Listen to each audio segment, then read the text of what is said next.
Good morning and thanks for joining me. My name is Tim Marble. Today I want to talk about the flow of the sale. You know, as in the auto industry, there's a standard that's out there that NADA says the average car deal takes 3.5 hours. And most customers, if you talk to them, one of the biggest concerns they have is, I spend too much time in your dealership. So let's talk about how we can look at the way we used to do business and the way we might do business. Now, with Group 1, one of the things we talk about is the flow of the sale. What we like to do is get the trade out of the way early, but to make that make more sense, let's think about the way we've done business in the past. Now, most people would agree there's a flow of the deal. And like I said, NADA says it takes about 3.5 hours in order for me to start a deal all the way through finish on average. So what I want to do is let's take that same idea and think about 3.5 hours. There's 1, there's 2, there's 3, and there's about a 3.5 hour span.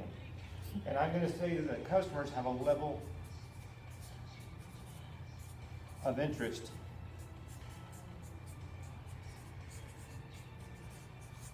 okay? This is where we get the customer excited about it. So let's think about the old days. There were certain things we did in our process to move through it. We always started out with a meet and greet, right? And let's just do this. Because as we got further in the deal, the customer got more excited. Are you with me? Does that make sense? So think about it. So we would do maybe a meet and greet right here. From there, we might go out and do a little bit of fact finding. From there, we might go out into inventory. Okay, there we would begin a presentation. From there, we might do a demonstration, maybe a test drive.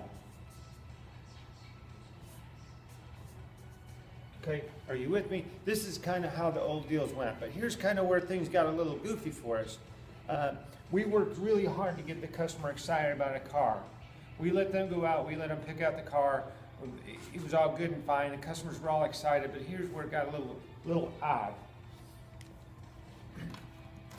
We get to this point, they test drive the car, we bring it back, we trial close.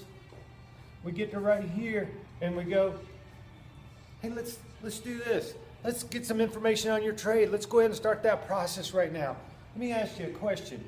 If I just drove you in a car and you really enjoyed the brand new car you just drove in, or the used vehicle that you're driving in, and it had all the features you wanted and you're all excited because it's a new smell and everything, and I go, hey, stop, let's stop this process. Let's go backwards. Let's go back now and let's get your trade information. Okay, I need to look at your trade now. So I need to get a number for it before I can move forward. Well, I want you to think about what happens to their interest level. What just happened when I stopped you? Could that cost me some time and some excitement with the customer? Okay, so in order for me to keep going, I've lost some interest. Some of the interest level, look at this.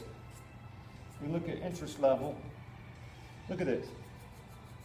I went from a high point right here after we demoed the car to a point now where it's waning a little bit because they're starting to think, because I'm doing a walk around on the car and I'm touching the dings and the dents and the scratches and I'm talking about the miles.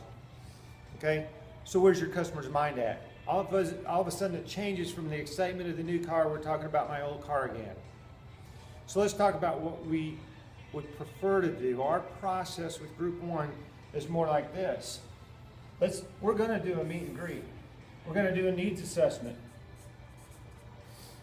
Matter of fact, we're going to collect the trade information here.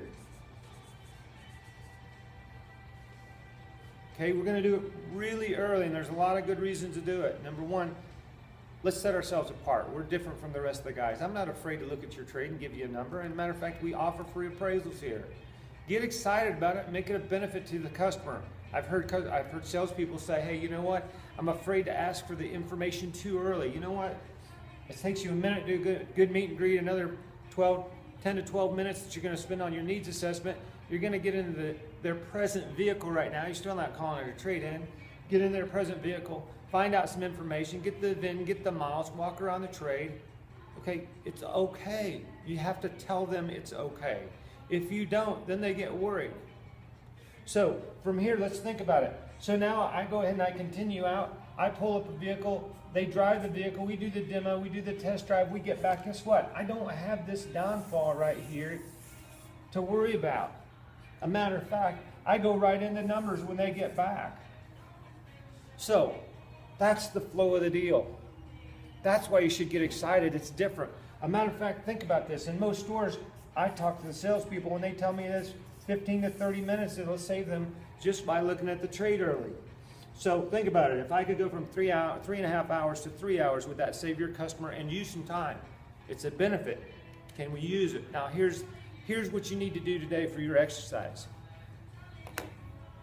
What part of my process is not allowing me to do this the most efficient way possible? Because remember, when I started my meet and greet, one of the things I told you that I was going to do was I'm going to do it in a timely manner. This is part of that timely manner. I don't want to lie to you from the get-go. Provide you all the information, help you select the best car, and most importantly, do it in a timely manner. So if I can save you 30 minutes by doing your trade early, then we need to think about it. So talk amongst yourselves, figure out what it's going to take in order for you to make your process work to look at your trade early. So thanks and have a great day.